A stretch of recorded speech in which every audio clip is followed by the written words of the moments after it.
Imagine a world where love, laughter, and war collide in a single breathless shot. That is Karthik Subbaraj's Retro. This is not just another Surya movie.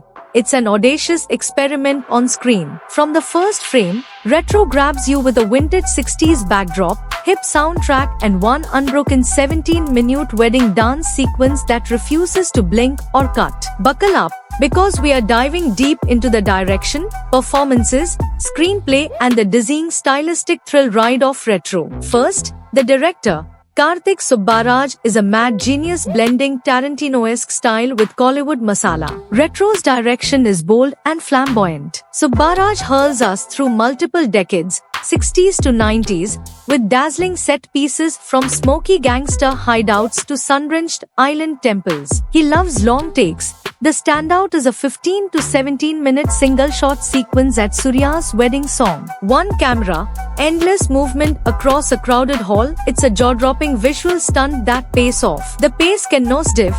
Some sequences drag and lose urgency. Now, the powerhouse at the center, Surya. In Retro, he plays Parivel, Pari, Kannan, an orphan with a scarred past and a mysterious goldfish secret. Surya owns this role. His intense eyes and controlled rage carry the film's weight. Critics call him supercharged, and it's true. He is electrifying in action scenes and surprisingly tender in quiet moments. Even though his character is often stoic, Surya's body language says everything. His fight scenes feel like the climax of a punch with emotional resonance. Opposite him, Pooja Hegde plays Rukmini, the love interest with her own arc. Pooja shines in a deglam avatar, infusing charm and grit. Yet, her role is smaller. For much of the film, she reacts to Surya rather than drives the story. In scenes where she leads, like a dance sequence, she is captivating.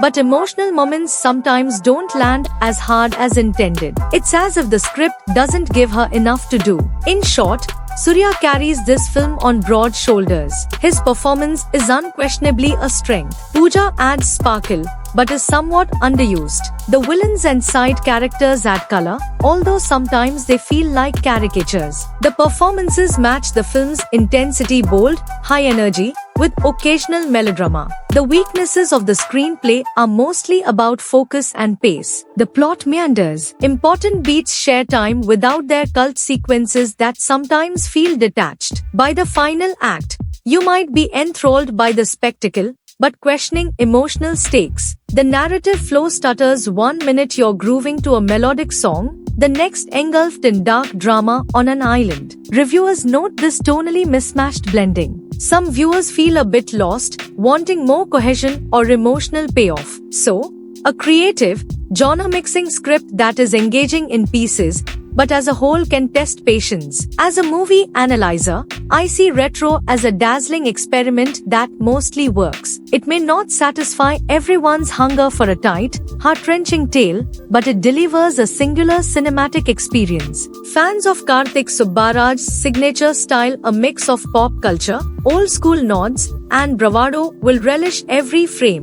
And if you're here for Surya, you will not be disappointed by his powerhouse performance. Retro is like a vintage record, scratchy and experimental, but utterly memorable in its rhythm. So there you have it, Retro. A movie with more flashing lights than sense, perhaps, but it's a thrilling ride nonetheless. If you've seen it, I want to know your take. Did Subbaraj nail it? Or was the Retro rebellion too far out there? Drop your thoughts in the comments below. And hey, if you enjoyed this breakdown, smash that like button, subscribe to Movie Analyzer for more deep dives, and ring the bell so you never miss a review. Thanks for watching. Stay dramatic, stay passionate, and see you in the next video.